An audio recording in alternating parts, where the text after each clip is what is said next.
vídeo. Hoje o meu barco tá aqui e a gente vai aprender como o barco flutua.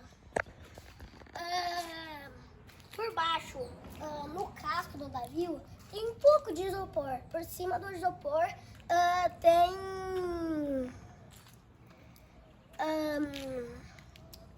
boia. Daí por isso o barco flutua. E a vela, ela funciona tanto quando tem vento e quanto tem muito pouco vento. E quando tem muito pouco vento, ele vai indo. E depois, quando não tem pouco vento, ele vai assim, devagarzinho. Eu nem sei quem tá empurrando.